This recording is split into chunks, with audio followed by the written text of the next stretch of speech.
është podcast i radhës i Fast News Economy. Unë jam Aurora Sulçe dhe jam këtu me... Unë jam Ergjes Sefa dhe jemi tek Kubi One-it, tek piramida One Connect Hub. Falenderojmë kompaninë që na mundson realizimin e këtij podcasti. Sot Ergjes do të flasim për një çështje shumë interesante. Është ëndra e të gjithë të rinjve. Si pasurohesh në Shqipëri? Si pasurohesh shpejt dhe shumë. Dhe mundësisht edhe brenda natës. Pothuajse të gjithë të rinjt duan që të kenë makina të shtrenjta, duan të kenë vila, duan të kenë udhëtime të shtrenjta, të kenë gjithçka. Ta bëjnë pa punë, dhe ky nuk është paragjykim dhe kam përshtypjen është në të gjitha vendet e botës me gjeneratën Z. Kam përshtypjen se po, dhe gjithmonë më shumë po na thon si mund të arrijmë këtë gjë jo vetëm shpejt, por edhe më thon pak lodhje. Se kjo është e rëndësishme. Dhe me këtë diskutojmë në sot, po jo vetëm këtë qasje dhe këtë perceptim, por edhe mundësitë reale që ka sot Shqipëria, tregun, por disa këshilla praktike edhe për ata të cilët realisht duan të bëhen të pasur nëpërmjet dijes, ekspertizës, networkut, që mund të jetë rruga më e mundimshme, po është rruga më e qëndrueshme. Dhe diskutojmë sot në Money Hour me një nga të pasurit e Shqipërisë. Kemi në podcast Maksim Caslin, CEO i American Capital. Mirë se erdhe Maxi, kënaqësi që të kemi këtu. Kënaqësi. E kemi perceptim të gabuar që të rinjt duan të bëhen të pasur dhe brenda natës? Ti ke eksperiencë edhe si ish drejtori i përgjithshëm i Deloitte në Shqipëri dhe Kosovë, ke bashkëpunuar pafund me të rinj, ke trajnuar, i ke pjesë të stafit. Gabojmë ne? Me fjalë si gjeneratë ndryshe. Nga gjeneratët më parshme, pra nëse e krahasojmë me gjeneratën tonë, ne sakrifikonim më shumë ose punonim më shumë dhe kishim pretendimet më të vogla, pra në varet se si do thush. Nëse kjo gjenerata e sotme është çik që ka pretendimet më të larta, jo për të bëj pasur, sepse fjala bëri pasur është çik varet se si do të definojmë çdo të thotë i pasur. Por gjenerata e sotme kërkon që të arrijë gjërat shumë më shpejt se sa mendonte gjenerata jonë. Ndofta për arsyeën që ne niseshim nga një pikë tjetër nisje, pra ishim shumë të varfër, pra në kishe $100 para 30 vitesh ishte diçka shumë që konsiderohesh i pasur. ndërsa sot është gjë tjetër, me fjalë, dhe neve kur ne si brez, pra krahas brezin, me fjalë, sakrifikon shumë më shumë se ç'sa sakrifikon ky brez. Ka të bëjë edhe informacione, pra neve kishim edhe më pak akses në informacion, jo vetëm për shkak se stenjët, edhe nuk kishte web në atë sajt, ose informacioni siç është sot, që një ngjarje ndodhi ku në botë shpërnda një botën. Pra, du të them që brezi i sotëm i ka kërkesat më të mëdha ndaj vetes, do që të realizoj ato objektivat financiare më shpejt, pra nuk ka atë durim që mund të ketë brezi tjetër, por nuk mund të them që nuk e shikoj që ka ide të qarta veçanë në Shqipëri, me fjalë se si mund të jesh i pasur dhe çfarë do thotë të jesh i pasur. Për një 33, a është e mundur sot në Shqipëri të bëhesh i pasur? Duke pasur parasysh që kemi shumë diskutime që duhet të jesh i lidhur me këtë apo me atë, duhet bësh X gjë apo Y gjë në pjesën gri. E para duhet definojmë ç'do thotë i pasur. Çfarë është i pasur sot? Me fjalë në një emision tjetër më thanë si të bëhet milioner, thash milioner me lekë apo me dollar, me fjalë që me lekë të tasë, lekë është më i fuqishëm sot. Kështu që duhet definosh e para çdo thotë i pasur. Sot çfarë quhet i pasur në konceptin tënd si ekonomist, por edhe si biznesmen? Është diçka relative, sepse për çdo kënd i pasur, për faktikisht unë kam kaluar një jetë shumë gjëra, hap mas hapi, dhe e mendoj që mbaj mend që kur kam shkuar në Amerikë në 94 në herën e parë, isha student dhe më mend që tash që kalosha gjithë muajin me $100 sa që kisha bursën e tjerë marrë dhe mundosha të kursesha dhe ndihesha i lumtur, për nuk është se kisha të konceptin të thotë i pasur ose tjera me radhë, por edhe po them tash kur kam ka realizuar një wealth caktuar, prap you never asnjëherë s'mbaron kjo punë. Pra gjithmonë çdo gjë është relative, ti kërkon diçka më shumë. Pra sa më shumë të rriten të ardhurat, aq më shumë rriten shpenzimet. Por ama që nuk është se mbaron ndonjëherë kjo punë. Pra një vend si Shqipëria, që konsiderohet vend në zhvillim dhe pjesa e mësë popullsisë kanë të ardhurat të ulta, të kesh një shtëpi, të kesh një makinë, të kesh €50.000 në bank. Quhesh i pasur? Ti jetosh në një zonë të mirë Tiranës, sepse është dhe pjesa që varfëria nuk është vetëm monetare, është edhe në shërbime. Për nëse krahasom një person tillë i cili ka një shtëpi, ka një makinë të mirë dhe ka po themi 50.000 euro në bankë, të cilat i duhen për diçka të caktuar, qofsh për qef ose për hall, me fjalë, atëherë kuptohet që mund të hyjë në grupin e të pasur ose middle class, po që më shumë se sa thjesht i pasur, se varet se çdo qysh i pasur. A është sot më e lehtë për një 3 apo 3 të bëhet i tillë krahasimisht me brezin tuaj apo është më vështirë? Shumë e lehtë. Shumë e lehtë sot. Pra të thash që në mbaj mend ato herët vitet e para kur silleshim ma unë me diçka. Në tregu kisha agje gërmësi dhe shit që çdo gjë, shit që në pantallonat jeans ishte gjë e madhe në atë kohë, me fjalë shiteshin pantallonat të tjera. Pra mjafton që kishe ca lek, shkoje blije diçka, vjen në Shqipëri dhe i shisi ato dhe fitoje ca lek. Pra ishte një trend shumë, nga që tregu ishte shumë i jetur. I jetur dhe i varfër njëkohësisht. Pra nuk ishte shumë likuiditet. Pra të thojë dikuj atëherë që kam 50.000 euro, ishe me vërtet i pasur.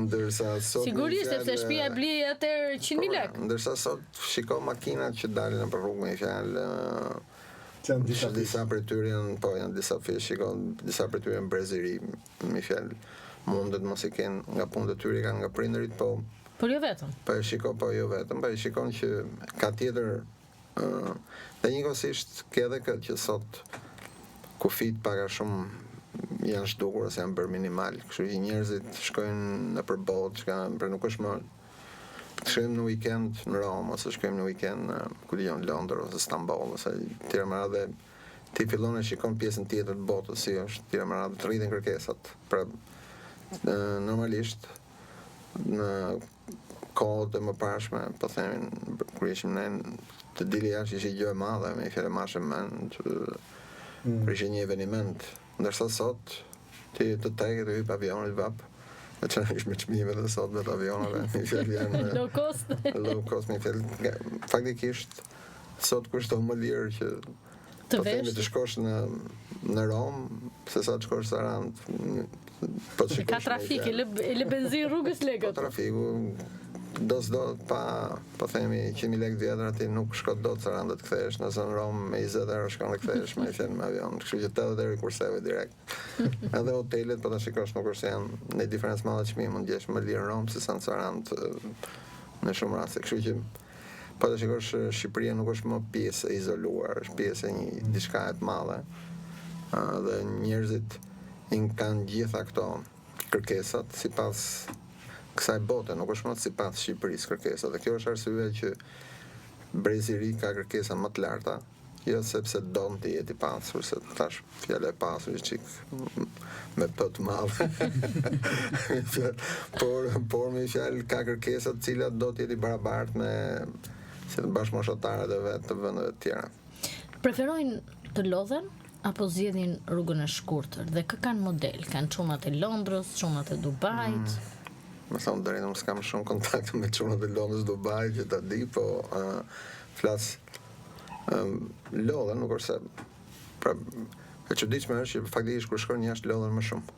Pra neve kur jemi jashtë vendit punojmë dhe më fort, dhe lodhem edhe më shumë, me fjalë kërkesat të kena më të vogla, sepse mendojmë që të kursejmë diçka që ta sjellim me fjalë në shtëpi mbrapsht. Ndërsa kur je këtu ke kërkesa më të mëdha për shpenzim, pra sepse edhe e vërteta është që Tirana nuk është qytet i lirë, qytet i shtrenjtë, pra po themi restorantet ose baret është një iluzion që është më lirë, por nuk është faktikisht më lirë. Shumë gjëra mund të gjesh më lirë, për shembull në vende si Italia ose Greqia ose të tjera me radhë. Pra ti e shikon që lira e paras është tjetër, nuk është se. Kështu si e tillë ky brezi sotëm punon fort, nuk po them që s'punon, është më i zgjuar, duke qenë se çdo gjenerat që vjen është më e zhvilluar se gjenerata më parashme për shkak të informacionit dhe të tjera me radhë, dijes që i transportohet atje. Aksesi madh që kanë në zhvillim, jo thjesht shkolla, se shkollat kanë qenë më të forta më parë se janë teknologjia, aksesi ke informacionit, se fundit po themi që njerëzore si puna plastelinës që si e formon. Dhe kjo plasteli informohet në bazë informacionit që ti jep kësaj si e formon me tjerë më radhë. Dhe kjo është edhe ajo lufta ndërmjet civilizimeve të ndryshme të botës, se tjerë më radhë për pak a shumë çfarë kërkon ka shoqëri, cilët për shumë për të krahasuar shoqërinë italiane me shoqërinë amerikane. Për shoqëria italiane, definicionet të pasura ka tjetër se që ka shoqëria amerikane. Pra, ata shoqëria italiane duke qenë se kanë qenë perandori herë kohë, se dush kanë wealth të akumuluar, tjera më radhë, nuk e duan atë pushimin e dregës, tjera nuk e streqin veten sa të streqin amerikanët. Ndërsa amerikanët duke qenë se kanë shkuar atje për të fituar para, sepse ky ka qenë koncepti, pra gjithë një ditë kanë qenë emigrant atje.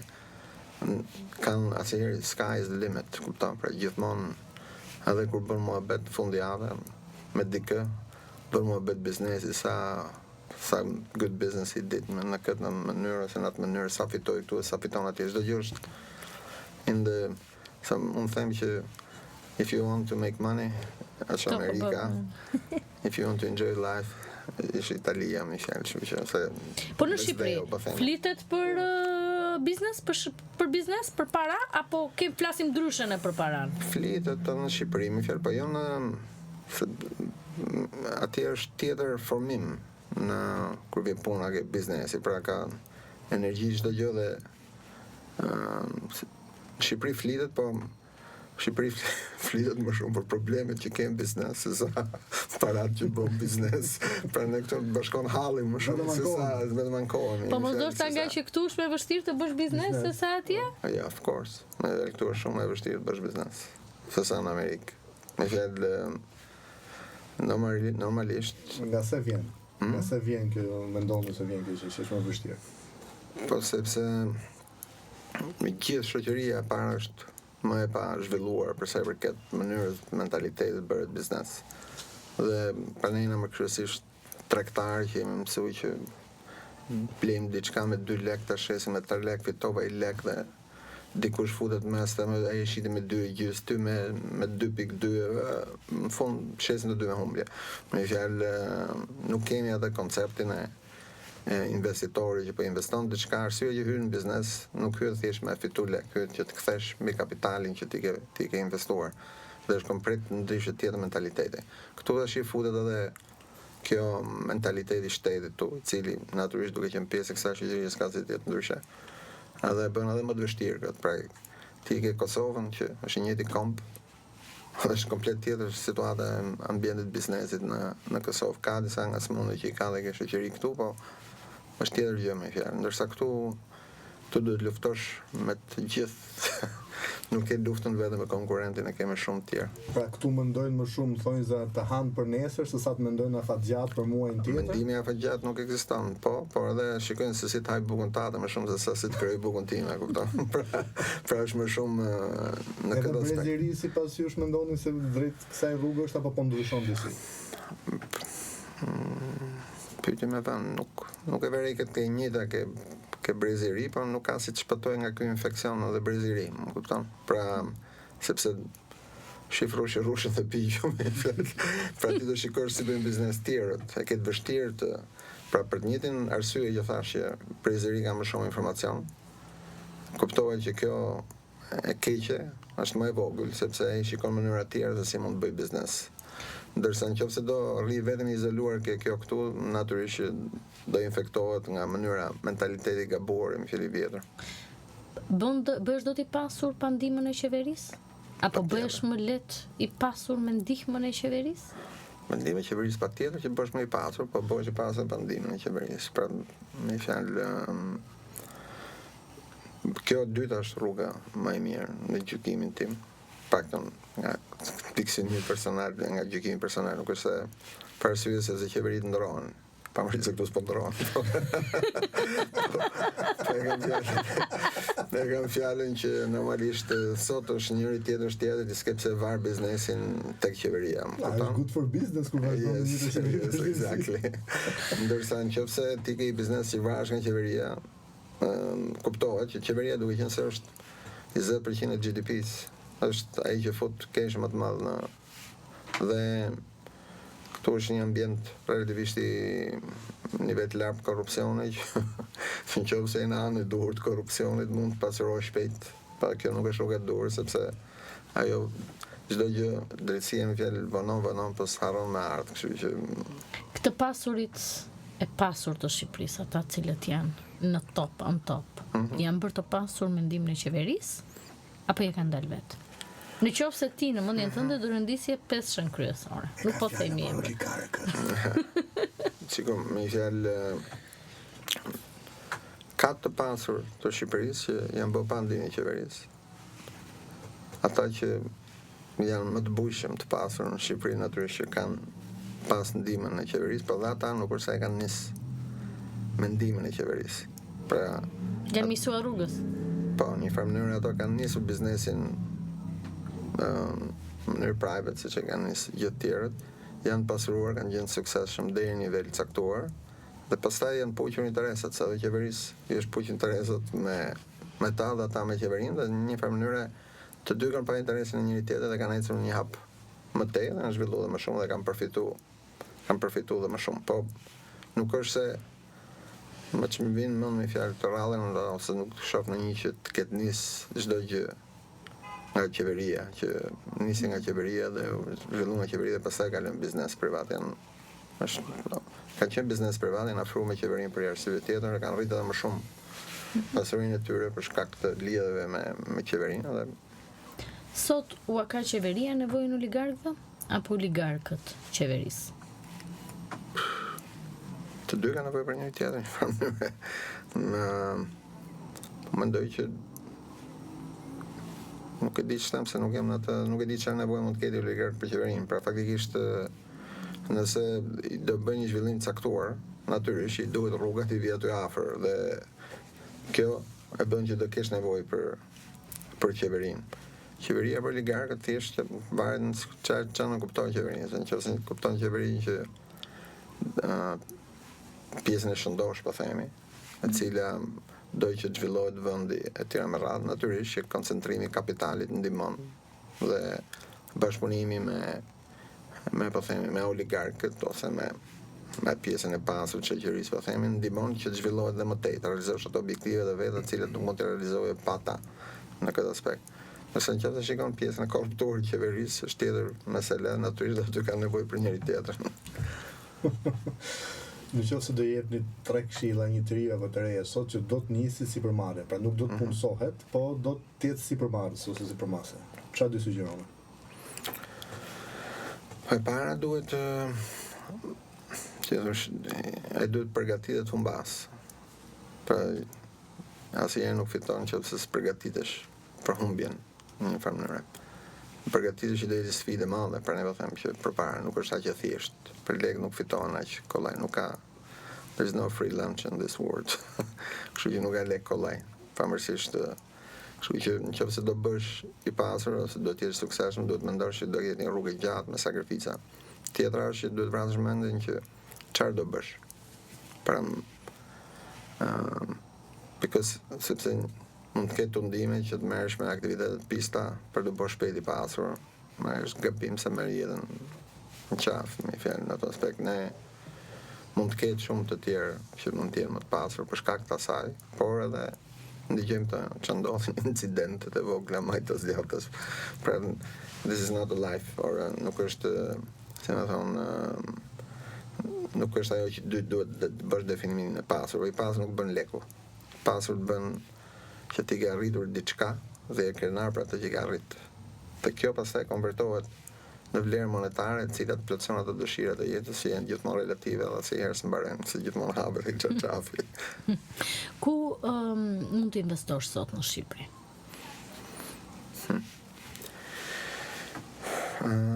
Shikur, e para që se po flasin nga ky brez i ri që do të bëhet shpejt.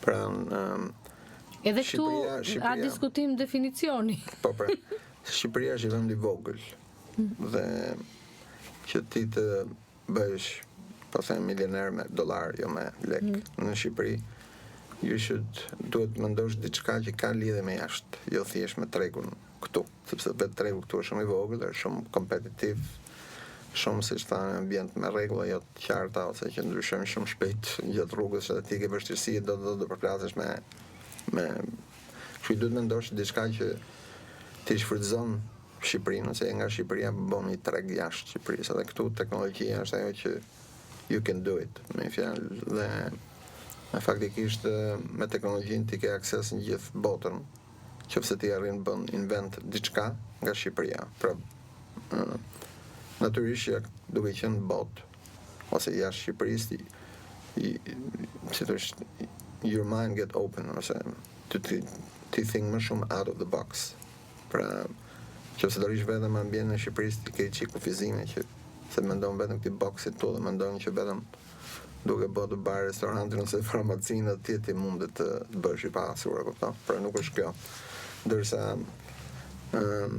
teknologjia faktikisht nëse ti arrin që mendon jashtë ose edhe bën diçka e cila nuk është e përdorshme vetëm në Shqipëri, por është në gjithë botën, atëherë you become a millionaire or billionaire. Nëse fusha e teknologjisë është një nga ato fusha e cila të jep akses në tregun ndërkombëtar dhe për shembull ishte për shembull Mira Morati që folëm, e cila u rrit tu zhvillu këtu dhe pastaj doli andaj.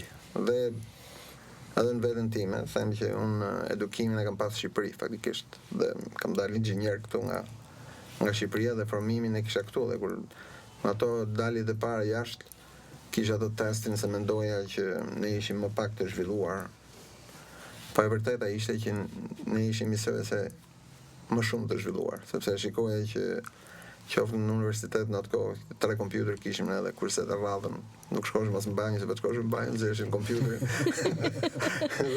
ndërsa në Amerikë kur shkoja në 94 në Amerikën atje ishin kompjuterat supermarket si ishin sot me fjalë kur vjen puna puna në grup më thonë ato që çeshe punë kompjuter ta bësh unë sepse unë isha më i zhvilluar se ata pavarësisht se ato ishin nga i vend shumë i zhvilluar dhe unë isha nga i vend shumë pak i zhvilluar në atë drejtim po edhe më vonë brenda eksperiencës Deloitte të vura që I was more developed than them me fjalë pra thjesht ne kishim atë psikozën që ishim më pak të zhvilluar po faktikisht kjo është arsye edhe pse shumë shqiptarë kur dalin jashtë janë shumë suksesshëm sepse ne unë mendoj që veçanërisht që pjesë e shoqërisë që kremi jon është shumë i mirë se sa shumë kremra të tjerë dhe kjo bën që dalin shumë suksesshëm majtas djathtas kudo që shkojnë. Po pse ai kremi kur është në Shqipëri nuk funksionon? Pse është ai ambienti. Pra,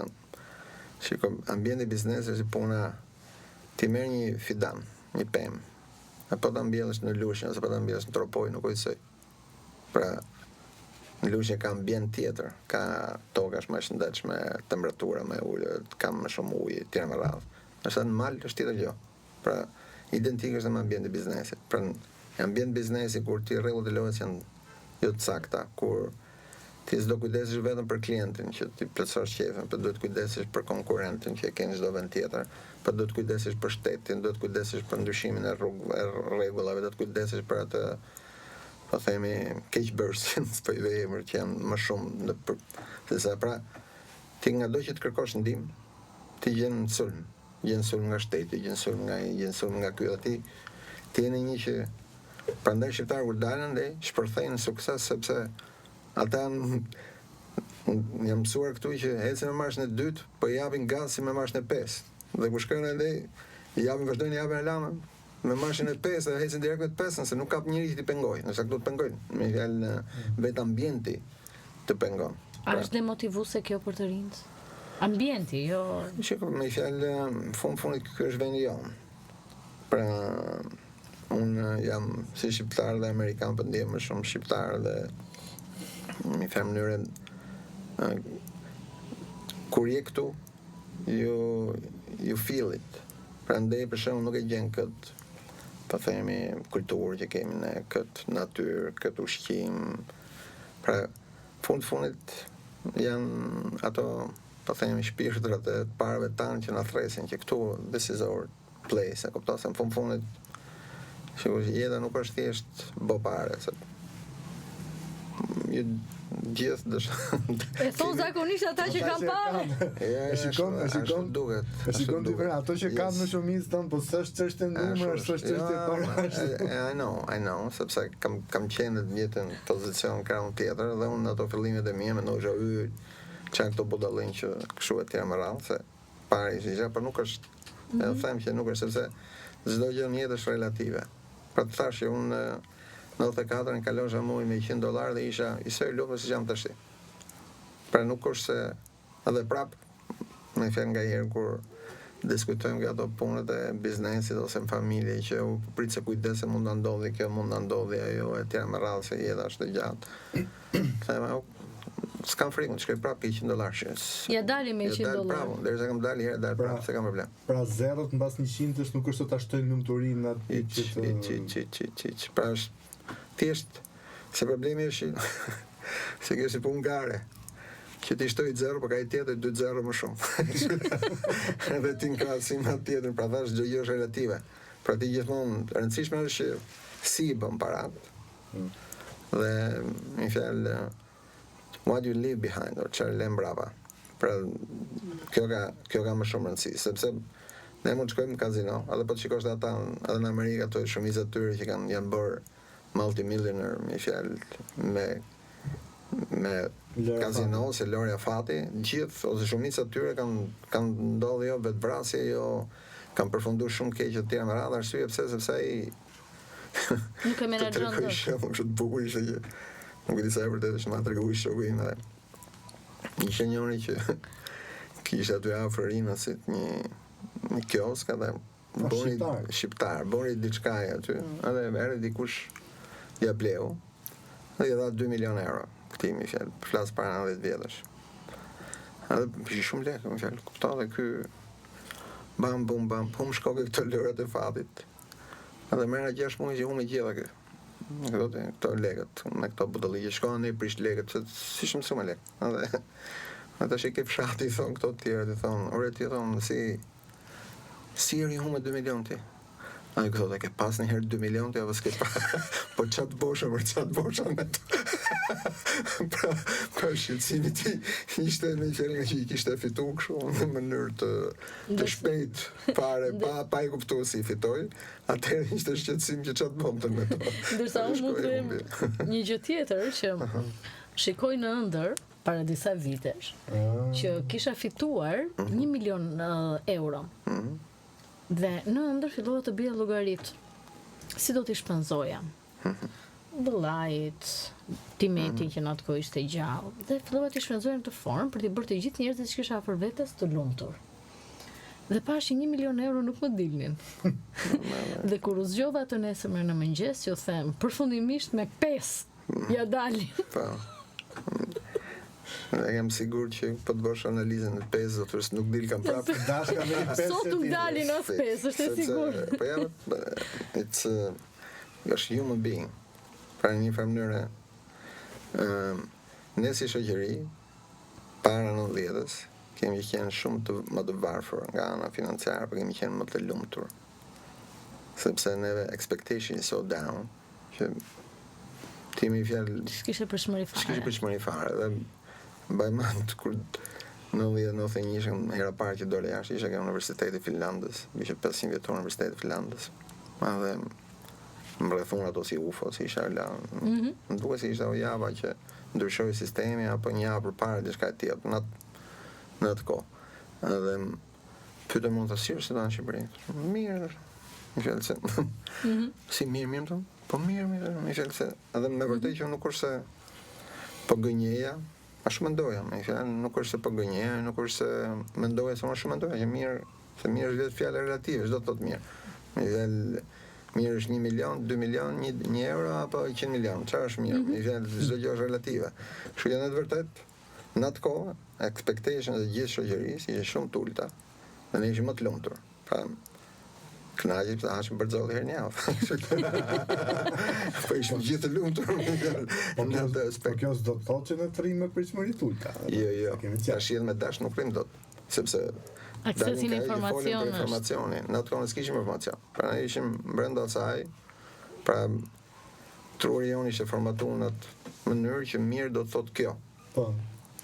Dhe për atë kohë ishim mirë ne. Përmendët shpar faktin që ambienti është një nga ato shkafazi që nuk e le dikë këtu kanë të shpërthejnë aspekt në biznesit. Tani çfarë mendoni se duhet bëj, qof nga ana e qeverisë, po edhe qof nga ana e shoqërisë që të ndryshojë ky ambient, që të përmirësohet atë gjë?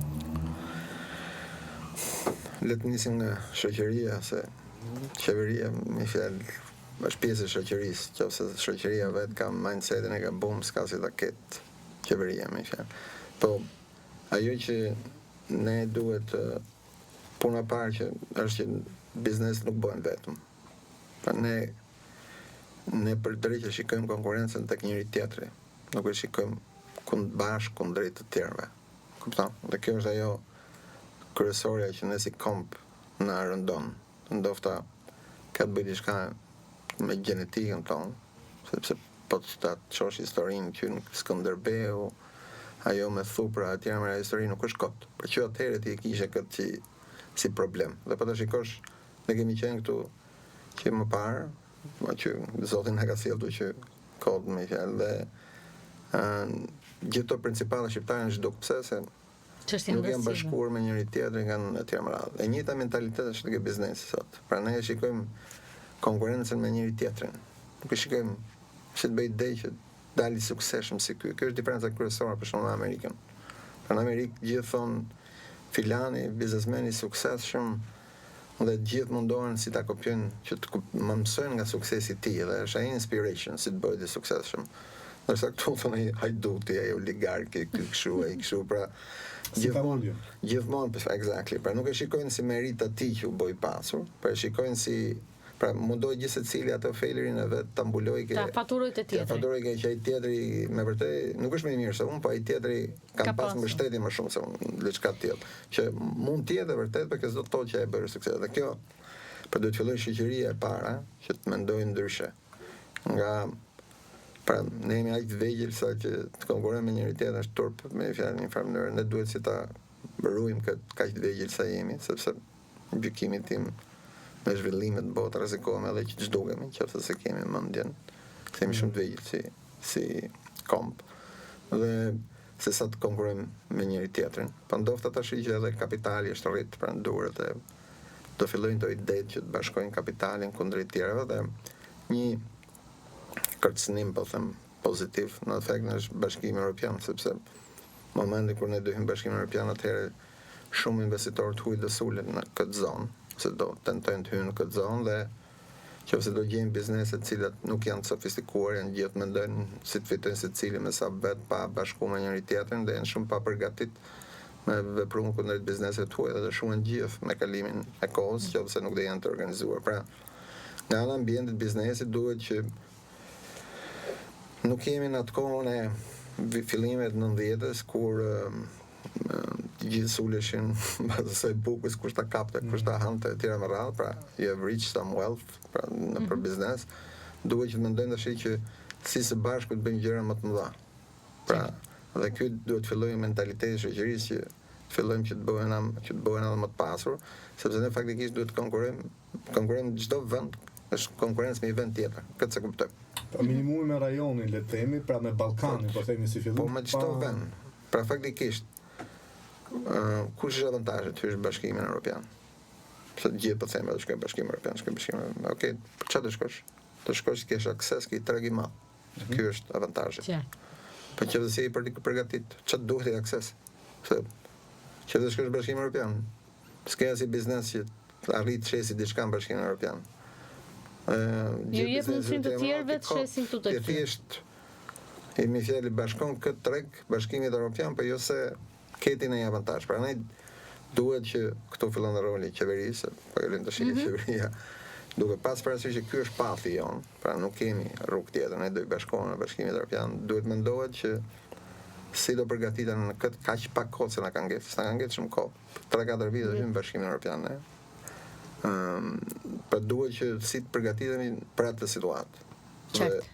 Dhe këtu tjetra është që në ambientin e biznesit, për fund ke mentaliteti i biznesit tonë që duhet mendojmë afat gjatë, jo afat shkurtër. Se kjo është edhe padushmëria që kemi ne për fillim emisionin këtë podcastin, me fjalë me padushmërinë që kemi që të bëjnë pasur shpejt, sepse nuk kemi afatgjat, nuk shmendojmë afatgjat, por duhet ndoshta afatgjat të vjen aq shpejt sa që mendojmë ne, me fjalë në atë aspekt.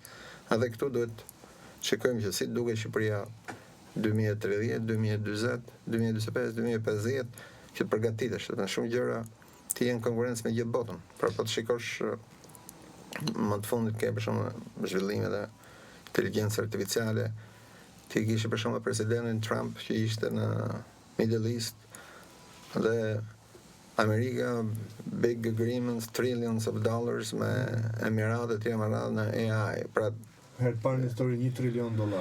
Pra shikoj në çfarë dimensione mendon bota. Pra shkon atë drejtim. Tashi s'dum, ne jemi lojtarë në gjithë fush. Tash do jesh spektator ndeshje që në stadiumet i garësh të funit, o do lush në fush, o të mbledhësh biletat, diçka do bësh për gjithë. Të gjithë jemi në atë ndeshje, në një farë mënyrë. Ose të shohësh ata si fitojnë, ata si kënaqen, ata si ngrin kupën, ata dhe ti përplas dur. Pyet goda birra atje, i fuzmi çik rakia dhe hajde i fuzmi gjumë. Përvaret çfarë pozicioni do zgjedhësh në këtë tregun ndërkombëtar, në lojën ndërkombëtare. Dhe një pyetje të fundit, Maksim. Çfarë ti paresh, karakteristikash, duhet këtë dikush që të bëhet i pasur? Nuk është se po të thash me fjalë që të bësh i pasur duhet që të përgatitesh që you never give up. Pra asnjëherë s'dërzohesh, do vazhdosh këmbgulje. Duhet të kesh, po themi natyrisht do një zgjuarsi ose inteligjencë në diçka. Pra duhet të kesh edhe shpirtin sipërmarrës. Sepse faktikisht të hidhesh, të marrësh rrezik. Për rrezik marrim edhe buton në një shkop, po duhet të kesh shpirtin sipërmarrës, pra që ti do pashikosh në ato skedulat e që si kush ishin këta milionerët më të mëdhenj të botës ose si i bësh i pasur që pikërisht me këtë. Thonë që 75% është sipërmarrës. Pra 3 nga 4. Mi fjalë 25 që tjetër ishin një pasuri familjare, tjera trashëgimi, edhe jo fitime nga transaksionet të veçanta, tjera me radhë, 0 ishte nga rroga. Asnjë nuk bosh i pasur vetëm me rrogë. Pra nëse virës në Amerikë më shenë shumë thonë që rroga është një tip opiumi që më të lonë që mos bosh i pasur. Pra se ti faktikisht me rrogën do punosh gjithë kohës, do krijosh një pasuri edhe do angazhohesh në një gjë. Dhe i mban gjithmonë ato expectations tua atje. Pra duhet që të marrësh risk, të kalosh në sipërmarrje që ti të arrish të bëhesh më i pasur dhe pastaj natyrisht s'mund të jenë gjithë sipërmarrë se është edhe kjo me fjalë. S'mund të jenë gjithë të pasur. Exactly, po e kam fjalën që e rëndësishme është që për çdo njeri, se në fundit je i pasur, si i pasur, fjalë relative. Ço do të thotë jesh i pasur? E tham, ai me një 0 me sa 0 nga pas. It doesn't matter. Në fjalë, po ta them që pra se në fund çdo njeri ka atë ciklin e jetës, ka ato kërkesat e jetës, të cilat i plotson deri diku një mënyrë o një mënyrë tjetër. Rëndësia ka më shumë se të jesh i pasur, të jesh i lumtur. Dhe të jesh i lumtur duhet të kesh objektiv në jetë dhe ti realizon objektivin e kësaj që ke në jetë. Më shumë se sa shikosh si të bën njësh me shumë zero mbrapa apo jo, sepse asnjëherë nuk të bën të lumtur. Maksasi ishte kënaqësi që të kishim në Money Hour. Faleminderit, kënaqësi ime. Mirupafshim miq, jemi në podcastin e radhës.